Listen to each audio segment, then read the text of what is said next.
más o menos cuando yo tenía 19, 20 años, no hace mucho,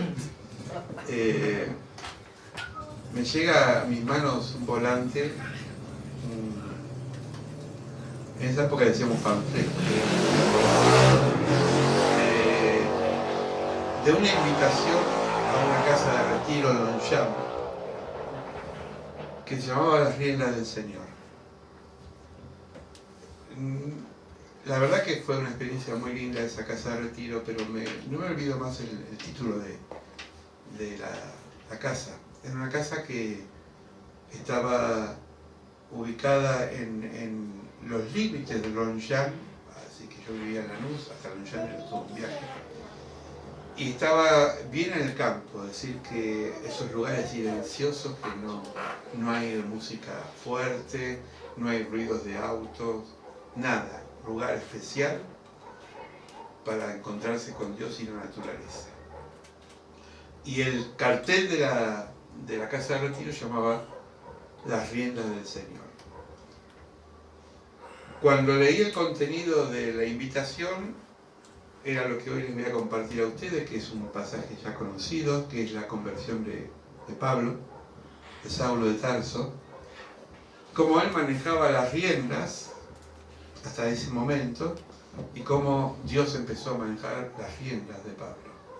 Hay una gran diferencia cuando uno maneja la vida de uno y cuando uno es manejado por Dios.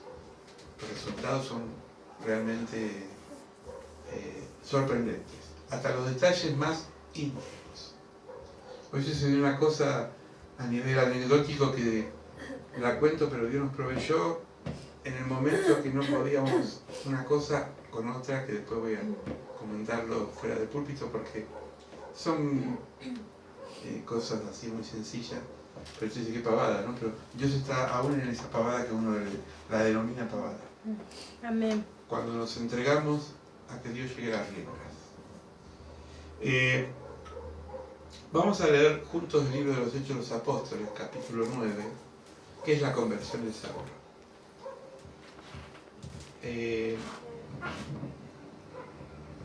Los que quieren leerlo de la pantalla, y si no, de sus Biblias, celulares. Dice así, Hechos 9. Saulo respiraba aún amenazas y muerte contra los discípulos del Señor. Vino al sumo sacerdote y le pidió cartas para las sinagogas de Damasco, a fin de que si hallase algún hombre o mujer en el camino los trajere preso a Jerusalén. Los que no conocen desde dentro la vida de la fe de los cristianos, enseguida levantan prejuicios. Por ejemplo, a veces por mecanismos de defensa, pero la gente que no conoce la iglesia, que no conoce al Señor, que no conoce a Cristo, juzga sin saber. Y como el ser humano necesita justificar sus argumentos, lo primero que hace es atacarlo. Es un mecanismo de defensa, pero al mismo tiempo de ataque. Seguramente le habrán pasado a ustedes, pero a mí también.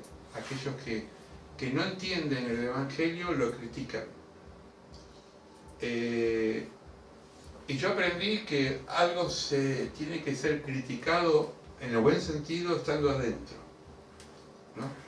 Por ejemplo, yo no puedo juzgar desde afuera la medicina si yo no soy médico, porque no sé los vericuetos del médico. No puedo juzgar la justicia si yo no soy juez o abogado. Desde afuera es muy fácil sacar conclusiones. Ahora que salió a luz después de un año de la desaparición de Ara San Juan, hay un montón de conjeturas, pero no de ahora, sino de que en el momento que el submarino se hundió, ¿no? Que lo hundieron, que fueron enemigos de otro país, que fue un autotentado, qué sé yo. El tema es que 48 que son víctimas, 44 víctimas murieron porque están muertos. Hoy escuchaba el comandante de la nave que era no de la nave, era de San Juan, pero de la Marina, que decía que es imposible sacar un barco, un submarino de ese peso, ¿no? Que pesa 2.500 toneladas. Es decir, que para sacarlo implica 900 metros de profundidad. No alcanzaría, porque encima casi está como partido, entonces si lo sacarían con lincas o sogas, se podría partir. Así que bueno, se sabe dónde está, pero de ahí en más, yo no sé, no sé si puedo ponerme en el zapato de un familiar, pero un familiar siempre quiere enterrar a un ser querido o ver el cadáver, ¿no? No sé si se va a poder sacar también los cuerpos. Pero fue una tragedia, pero yo veía esto. Desde afuera, todo el mundo opinaba, ¿no? Como lo que pasa igual con el deporte. Cuando juega Argentina, son todos director técnico. Pero hay un solo director técnico que está en la cancha. Y es el que sabe por qué pone un jugador, por qué pone a otro, ¿no? Pero somos muy rápidos a sacar conclusiones. Entonces, Saulo, antes de ser Pablo, Saulo tenía un argumento en contra de los cristianos. Para él eran herejes, eran personas malas y había que encarcelarlos y, si es posible, matarlos. En los primeros años del cristianismo se les llamaba los del camino. Fíjense en versículo 2, dice: se les pidió carta a la sinagoga de Damasco a fin de que hallase algunos hombres o mujeres de este camino. Cristianos se les llamó mucho después en Antioquía, está en el libro de los Hechos de los Apóstoles. Pero antes no se les decía cristianos, los del camino, porque seguían en el camino a Jesús, ¿no? Saulo, cabalgando kilómetros, se calcula más de 150 kilómetros, de Jerusalén a Damasco. Es decir, miren qué hombre, ¿no? Con qué persistencia. Era un hombre tenaz y persistente. Dios usa nuestra naturaleza y la invierte para sus motivos. Las personas que tienen un carácter fuerte, que son tenaces, constantes, aunque no conozcan a Dios, cuando se convierten en el camino, Dios usa ese temperamento para hacer grandes cosas. Es decir, no eligió al azar cualquier persona, eligió a un hombre como Saulo, que aparte de ser sabio en la palabra de Dios, era tenaz. Cabalgar kilómetros y kilómetros para buscar un cristiano y meterlo preso. Nosotros no vamos ni a la esquina a veces por el Señor. Él cabalgaba, por su fe estaba equivocado, pero él creía que estaba convencido que lo que hacía era lo correcto. Hizo una listita: constante, tenaz, terco, ¿no? Hay algún terco acá, obstinado, perseverante, continuo, incesante, persistente, firme, inmutable. Son sinónimos de insistencia o insistente. La persona insistente tiene estas cualidades: constante, procura, busca, ¿no? Y hasta que no logra. Yo, mis mejores alumnos que tuve en el colegio no fueron los que más estudiaban, sino los que más me hinchaban, los que más buscaban. Decían, hasta que no me pique, no lo dejo en paz.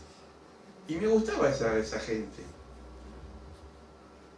A mí nunca me gustaron los alumnos que, da igual, qué sé yo, aprende. Porque el que se perjudicaba era el alumno. Hay gente que es así, no quiere en la vida zafar en todo.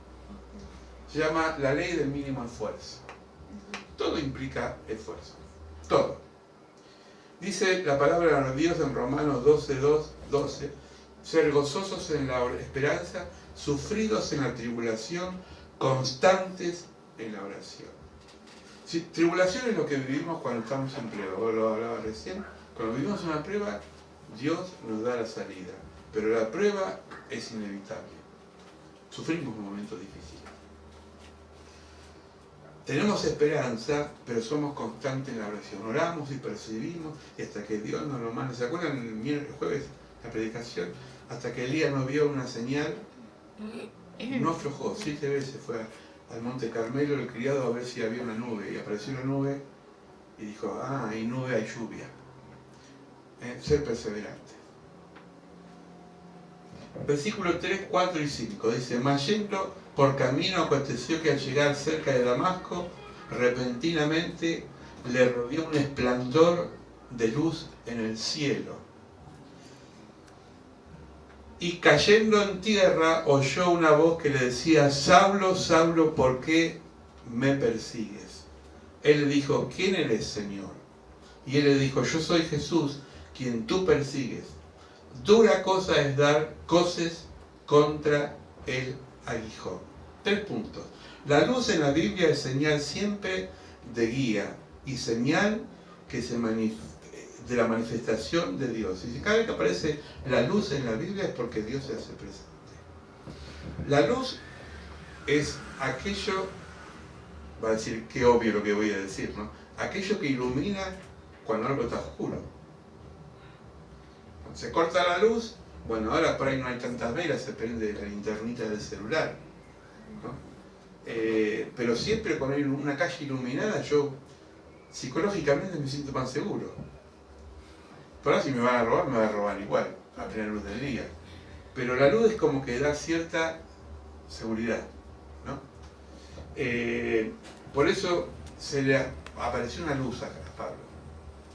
Segundo, Saulo perseguía a personas de carne y hueso, es decir, a hombres y mujeres, pero sin embargo Jesús dice que a él estaba persiguiendo. Es decir, Jesús dijo en Mateo 25, si usted lo lee en su casa, dice, todo lo que le haces al otro me lo haces a mí. Cuando nos persiguen, persiguen al Señor. Cuando el cristiano es perseguido, persiguen al Señor.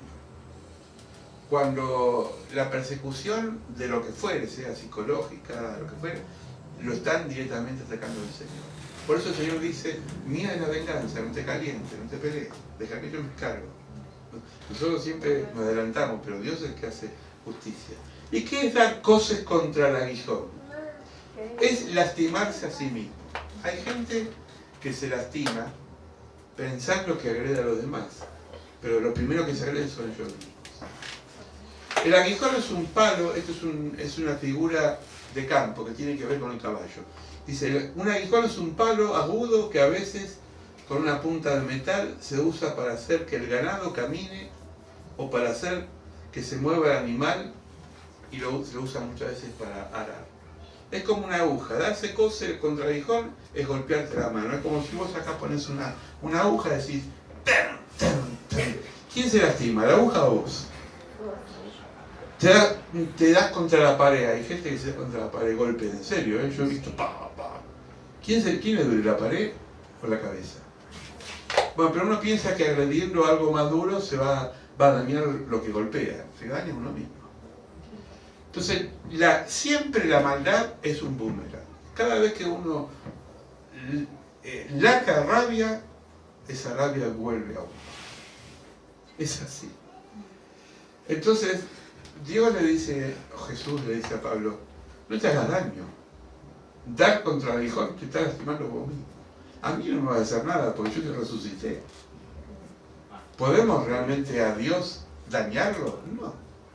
Porque Dios es poderoso.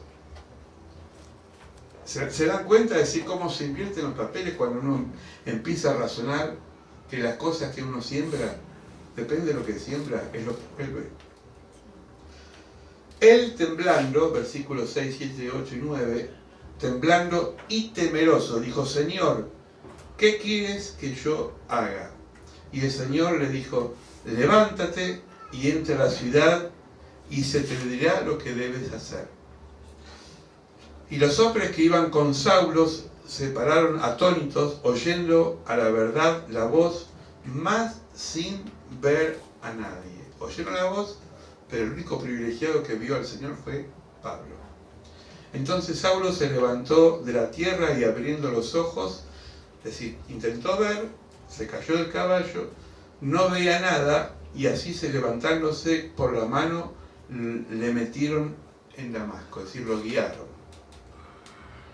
Donde estuvo 3 días sin comer y no comió ni bebió.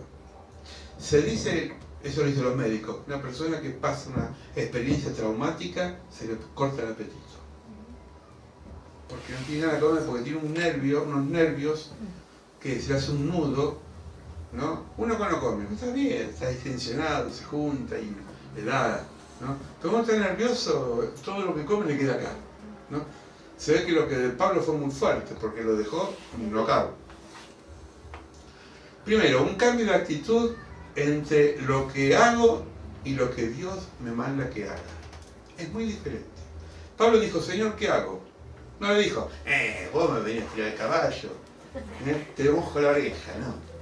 No, sí, Pablo fue, sí, Pablo fue humilde, dijo así. Ante tal presencia, si a mí se me presenta a Jesús, no sé qué va a pasar.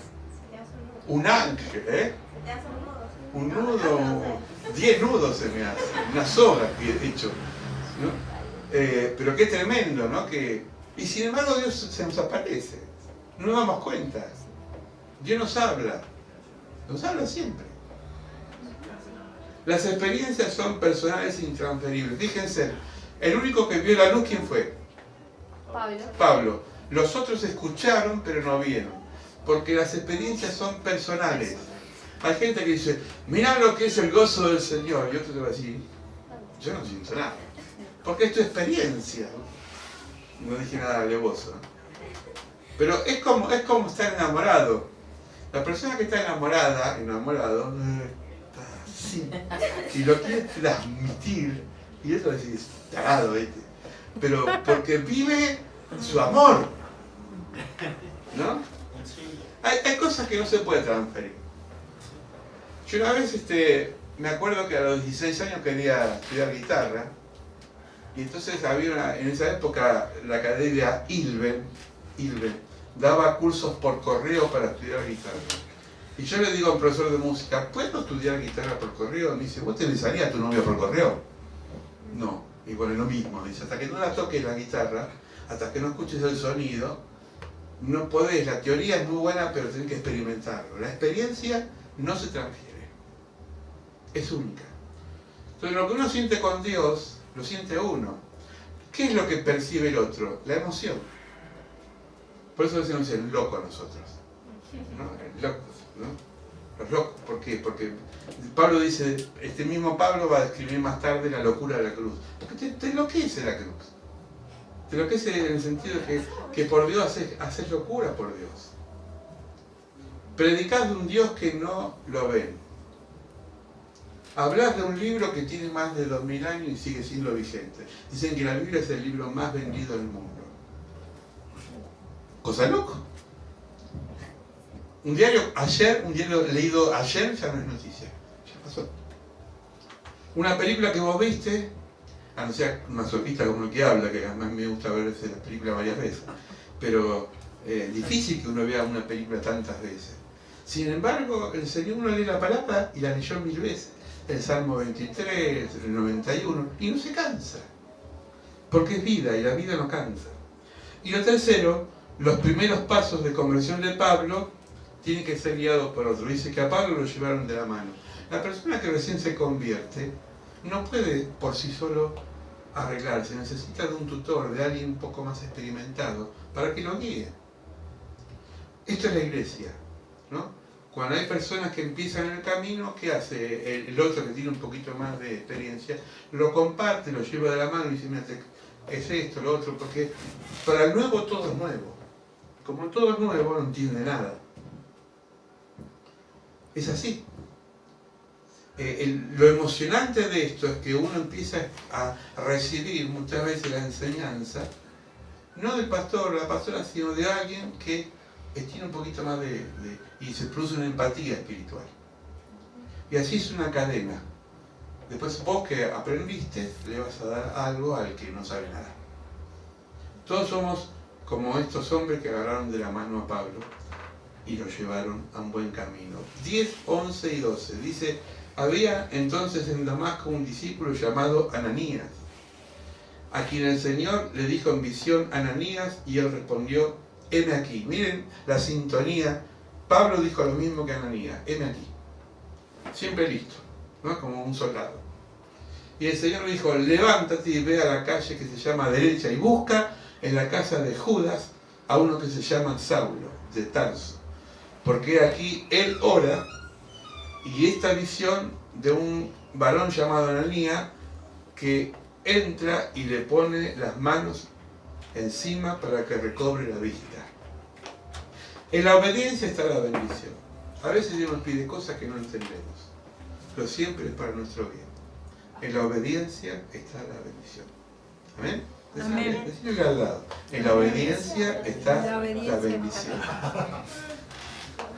Segundo, busca a Dios. Dios ama a los que lo buscan, los que lo tratan de encontrar el sentido en su vida, porque la búsqueda tiene que ver con la necesidad de ser respondido en algo. Dios no bendice al que no lo busca. Clarito. Comparte con sus manos, es decir, ministrándolo con la fe. Ananías le impuso las manos a Pablo. La imposición de manos tiene dos motivos. Primero, ministerial, es orar por la otra persona, pero también psicológicamente es transmitir un afecto. Vieron que a veces en la iglesia cuando alguien se quiebra, va uno y lo abraza. Porque es una forma de darle fuerza. A veces no pasa en el culto, pero pasa en la vida cotidiana. Te encontrás con alguien que está mal, le das una palmada y ya el otro siente que recibió una energía. Y es así. Así como la agresión se transmite, el afecto también se transmite. Entonces Ananías respondió mucho acerca de este hombre. ¿Cuántos males ha hecho a sus santos de Jerusalén? Si Ananías, que tenía un prontuario viejo de Saulo. Aún tiene autoridad, dijo Ananías, a los principales sacerdotes para prender a todos los que invocan su nombre. Fíjense, la fe no es ciega, la fe también es razón, porque él obedeció a Ananías, pero tuvo que analizar que al que le iba a bendecir era un asesino de cristianos. Y le dijo, Señor, yo voy a obedecerte, pero este hombre anda matando a medio mundo en nombre de su Dios. Es decir, siempre uno tiene que analizar las cosas y lo primero que ve es el pasado de Pablo, pero Dios ve el futuro de Pablo. El Señor le dijo, versículo 15, ve porque instrumento escogido me es este, para llevar mi nombre en presencia de los gentiles, de los reyes y de los hijos de Israel. Primero, Ananías tiene viejos antecedentes de Saulo, ya lo dijimos. Eso es algo que nos cuesta nosotros despojarnos. Cuando alguien te hace mal, pensá en el mal que te hizo, no vas a ver el cambio. ¿Qué querés que haga el otro? Y fruto, a ver, vamos a esperar un tiempo, a ver si cambia. Ahora, si es reincidente y vuelve a hacer lo mismo, bueno. Sí, uno tiene que ver cambios, ¿no? Procesos. Dios ve lo que va a hacer del instrumento suyo a nivel futuro. Acuérdense lo que siempre ponemos como ejemplo. Dios es el escultor que hace de una piedra una obra de arte. Dios te va a ver de aquí para adelante. Dios usa la violencia para revertirla. Moisés era violento, en un momento se violentó y mató a un... ¿Se acuerdan de esa escena? Sí. Vio que él salió a caminar él era príncipe de Egipto, era segundo del faraón, tenía poder, todavía no era el Moisés de las tablas, sino que era el hijo adoptado de una familia faraónica. Sale a ver que había esclavitud y se siente mal y mata a un egipcio. Como todo sale a la luz, al otro día hubo una pelea. Y entonces le dijo, ¿vos qué te venías a hacer ahora el santito si ayer mataste a uno? Moisés dice, me echaron. Y rajó. ¿Sí? Esa violencia, Dios la trató 40 años. Así que hay tiempo, ¿no? Dios la trató 40 años. A los 40 años lo amansó. Y a los 80 lo llamó. ¿Para qué? Para liberar a su pueblo. Todo llega. Así que hay que tener paciencia. Los procesos son muy personales. Por último, porque yo le mostraré cuánto es necesario padecer en mi nombre. Fue entonces Ananías y entró a la casa poniendo sobre él las manos y dijo, hermano Saulo, no le dijo apóstol, no le dijo profeta, dijo hermano. Porque lo más lindo que tenemos nosotros como cristianos no es el título, sino el ser hermanos. ¿No? Es decir, ser pastor, ser apóstol, ser profeta es una función, pero lo único que a nosotros nos hermana es la sangre de Cristo que nos hace hermanos. Amén. Somos hermanos. Hermanos, hablo del Señor Jesús, que se le apareció en el camino por donde venías, me ha enviado para que recibas la vista y seas lleno del Espíritu Santo.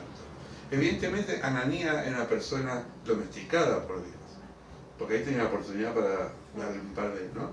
Sin embargo, dijo, yo obedezco lo que el Señor me dijo. Y al momento se le cayeron los ojos y las escamas, y recibió al instante la vista, y levantándose se bautizó. El bautismo es el primer paso de fe que uno hace. A ver, ¿quién no se bautizó todavía acá? No levanta la mano, pero yo algunos ya sé. Bueno, hubiendo tomado alimento, tuvo 3 días sin comer, hubiendo tomado alimento, recobró la fuerza y estuvo Saulo con ellos días con los discípulos que estaban en Damasco. 2 puntitos. Dios es claro y honesto. Le dice, este instrumento es escogido para que sufra. A diferente de la iglesia pares de sufrir, que te dicen, con el Señor no vas a sufrir más. Dios verdadero, el Dios de la Biblia, dice, me vas a seguir, pero vas a pasar de Caín, las de Caín, vas a sufrir un montón. Porque el ser cristiano te trae sufrimiento. Porque no te va a comprender tu familia, no te va a comprender el mundo, no te va a comprender la sociedad. Vamos a sufrir. Jesús dijo, el que quiera seguirme, cargue su cruz y sígame. No dijo, venga muchachos que caigan. Como conoce el chiste ese de Jesús hace un milagro, me cuento un chiste. Jesús dice que se reúne con los discípulos y entonces dice, bueno, cada uno cargue una piedra y venga conmigo al monte a orar. No está en la Biblia, es un chiste. Entonces cada uno cargó una piedra, Pedro más o menos quería ser ecuánime, dijo, voy a cargar una piedrita así pesada, ¿no? Y Judas agarra una piedrita chiquitita. A mí no me va a agarrar con una piedra grande. Y se fueron todos a orar al templo. Entonces Jesús dijo, bueno, ahora que una de esas piedras se convierta en pan. Dice, ¿esto voy a comer yo? Al otro día el Señor dice, hagan lo mismo, agarren una piedra y al monte orar. Y Judas agarró una piedra grande así. Y dice, esta vez me lo voy a comer todo. Y cargaba la piedra y se iba al monte. Y cuando llega al monte Jesús estaba esperando y dijo, largue muchacho que traje factura. No lo podemos joder a él nos jode a nosotros. No lo podemos. Él siempre se adelanta. Amén. Amén.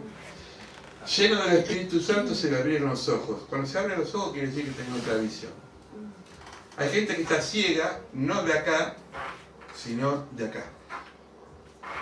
Por eso cuando nosotros le pedimos a alguien que se convierta, no seamos insistentes. Porque el que convence es el Espíritu Santo. Es decir, yo creo que todos estamos llamados a evangelizar y a hablar de Jesús. Pero uno siembra, pero después el crecimiento lo da Dios, ¿no? Estaba viendo en esta época donde están creciendo los zapallos, y donde yo planté los zapallos, ninguna planta me está saliendo bien, está toda raquítica. Hoy estaba viendo, pobre, uno que puse en la maceta y parece, no sé, un viejo de 90 años, todo arrugado, está así. Y hay uno que creció solo ahí, el desgraciado, solo y creció grande, y está creciendo. Digo, yo ese no lo planté. Pero la naturaleza nos da una lección, quiere decir que la naturaleza hace lo que quiere con la planta, ¿no? Bueno, Dios también hace lo que quiere con nosotros. Entonces, no, yo sé que hay cosas, no está Cristina, porque ella diría, bueno, hay plantas que tienen que ser injertadas para que crezcan, eso es una cosa. Pero digo, hay plantas naturales que buscan su cauce. Si ustedes salen afuera van a encontrar, no me lo arranquen, ¿no? Hay un zapallo y una garata en el piso que están haciendo. Y ahí no hay tierra, digo, ¿dónde se agarra este? Dios es sabio. Amén. Por último, Saulo, en el camino a Damasco se le apareció el Señor Jesús y fue derribado a tierra. Venía en caballo, no sé, dicen algunos que sí, otros que no. La Biblia no dice, probablemente sí, o se deduce que venía en caballo. Él formaba parte del Sanedrín, es decir, él tenía peso, era como un obispo de la Iglesia Católica, tenía un peso importante. Era un hombre importante. Tenía que recorrer una distancia 241 kilómetros. ¿Cuántas cuadras son? Un kilómetro tiene 10 cuadras. Saquen la cuenta. Iba en una misión crucial e importante para los líderes judíos, acabar con los cristianos. Ya. Y el Señor dijo, un momentito. Se le puso. Para algunas personas odiaban a los cristianos. Esteban, usted lo lee en Hechos de los Apóstoles, Esteban, uno de amigo de Felipe, había sido matado por personas enojadas con los que no querían que hablen de Jesús. A Esteban lo mataron a pedrada, a piedras, como dice Esteban de acá, ¿no? Un hombre llamado Saulo de Tarso había ayudado a matar a Esteban. Fíjense que Saulo no era un asesino como entendemos ahora nosotros, era un asesino porque estaba convencido que lo que él hacía, lo hacía en nombre de Dios. Saulo odiaba a todos los cristianos. Es decir, Saulo fue cómplice de la muerte del apóstol o el diácono Esteban. Yo digo, a veces pienso, el aguijón de Pablo que habla en Corintios, ¿habrá sido una enfermedad como dicen otros? ¿O habrá sido esa carga de haber matado a alguien antes de aceptar al Señor? Yo creo en los cambios. Hay evangelistas, yo conozco evangelistas famosos que antes fueron delincuentes. Y algunos fueron asesinos. Y después se convirtieron. Pero el aguijón los va a tener de por vida. Porque no es que Dios te saca todo y no, siempre te deja eso para decir, guarda que vos, si no estoy yo, vos haces lo mismo. A veces el aguijón puede ser la secuela de una droga, a veces el fracaso matrimonial, a veces puede ser algo malo que nos pasó en la vida. Y aparece eso como una alerta para decir, cuidado, porque si yo no estoy, volvé a hacer lo mismo. ¿Se dan cuenta? Es decir, el aguijón lo tenemos todo. Y es un contrapeso para frenarnos cuando pensamos que nosotros podemos llevar las riendas del Señor sin la intervención de Dios. Bernabé, termino con esto, tomándolo, lo trajo a los apóstoles y les contó cómo Saulo había visto el camino al Señor, el cual le había hablado, y cómo en Damasco había hablado valerosamente en el nombre de Jesús. Bernabé era una persona más sabia, más experimentada en el camino del Señor. Si usted lee el libro de los apóstoles, aparece Bernabé y Saulo. Después aparece Saulo y Bernabé, y después aparece Pablo, y Bernabé desaparece de la historia. Fue un instrumento de Dios en un momento en la vida de Pablo. Y esos instrumentos aparecen. Yo les llamo fósforos. ¿Saben por qué? Porque el fósforo prende una llamita y a veces te da una idea, y el fósforo después lo tirás, pero ese te sirvió para encender una idea. Hay personas que te encienden una idea, desaparecen de tu vida, y Dios usó esa idea para que vos logres tu propósito. Por eso nunca desechemos nada, hasta la persona más indocta, para no decir ignorante, puede hablarnos y ayudarnos en las cosas del Señor. Lo peor que podemos hacer es decir, no, yo me la arreglo solo, yo llevo la rienda. No es así. Su misión, instrumento escogido me es este para llevar mi nombre de presencia de los gentiles y de reyes de los hijos de Israel. ¿Saben por qué fue instrumento para algo tan grande? Porque Pablo era una persona instruida. Dios no usa al que no se capacita. Si vos tenés condiciones para ser cantante, si vos no educás la voz, por más que sea Freddie Mercury, no vas a hacer nada. Porque la voz se educa. Si vos tenés condiciones de deportista, si no practicas deporte, no vas a salir a hacer grandes deportes. Porque el cuerpo se educa. Todo en la vida se educa. Y lleva mucho esfuerzo. Uno de los más grandes pianistas de Argentina, no me acuerdo el nombre, hace conciertos de música clásica, dice que le lleva 8 a 10 horas por día practicar en el piano. Yo toco la guitarra 5 minutos y me duele los dedos. bueno, yo no soy guitarrista, lo hago porque me gusta, pero digo, el que tiene la vocación de algo, tiene que dedicarse a eso. Amén. Amén. Las riendas del Señor. Te pregunto, como me preguntaba hoy yo a la mañana cuando y estaba preparando esto, ¿quién lleva las riendas de tu vida? ¿Cuántas veces nosotros desbocamos al caballo espiritual, cuando apretamos mucho las cosas y queremos que ya se hagan la respuesta de Dios? Llevar la rienda de Dios es algo maravilloso, que Dios se lleve tu rienda, que Dios te guíe, que Dios te acompañe, que Dios sea el que guíe. Hoy le decía a alguien, a vos hablábamos esta mañana, yo no ando en caballo, ando en moto, pero yo salgo afuera con mi esposa siempre, Señor, protegenos de los accidentes de la calle, de los animales sueltos, porque a veces se cruza un perro, protegenos de la pinchadura, etc. Y le doy fe que Dios nos ha protegido muchas veces de peligro. Después de la bicicleta, la moto es el vehículo más vulnerable que hay. Te toca un vehículo más grande y te hace bolsa. Y muchas veces he visto la mano del Señor en lugares muy peligrosos. Pero no porque yo sea un buen conductor, es porque el Señor nos guarda. Amén. Ahora, si uno lleva las riendas sin el Señor, hay una línea de colectivo muy conocida que murió el hijo del empresario de esta línea de colectivo. Se había comprado una moto de las mejores, tenía más de 700 cilindradas, la velocidad que agarraba, tenía uno de los cascos más acolchados, a prueba de todo, se había puesto esos chalecos con goma espuma para evitar... Estaba bien equipado el muchacho, pero él confió en su destreza y su imprudencia, y le dio una piedrita que se cruzó en el camino, hizo que el vehículo dé un trompo y él voló, salió disparado como un cohete y pegó con una columna de cemento, murió al instante.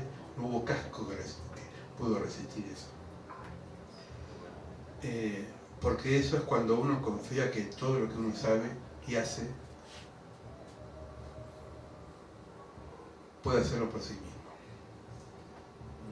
Entonces cuidado, porque nuestra vida es frágil, nuestra vida puede desaparecer en cualquier momento.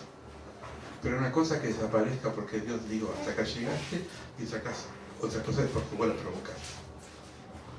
Entonces, ¿quién lleva las riendas? Vamos a orar para que el Espíritu Santo nos ilumine esta noche. Amén. Amén. Señor, en primer lugar te pido perdón por las veces que he llevado yo las riendas y me he caído a la tierra, me he caído, me he tropezado, me he golpeado, Señor. Tú saliste al encuentro, me levantaste, trajiste a una Ananías en mi vida. Y de vuelta, Señor, vino la luz. Pero, Señor, somos conscientes, o a veces no, que no podemos jugar contigo, Señor. Que tú nos adviertes 1, 2, 3, y llega un momento que dices basta. Por eso, Señor, que esta noche podamos llevar siempre nosotros la conducción guiada por ti, Señor, no por nosotros mismos. Que tú seas el que guíe nuestras vidas. Amén. Que en los momentos que caigamos y estemos en crisis, digamos, Señor, ¿qué querés que haga? ¿En qué me he equivocado? ¿En qué me he desviado en mi vida espiritual? ¿Qué estoy haciendo que nada me sale bien, Señor? Intento algo y no lo logro. Doy un paso y retrocedo 2. Me proyecto y sin embargo siento un vacío en mi corazón. La pregunta es, ¿quién lleva las riendas? ¿El yo que está en mi corazón o el Señor?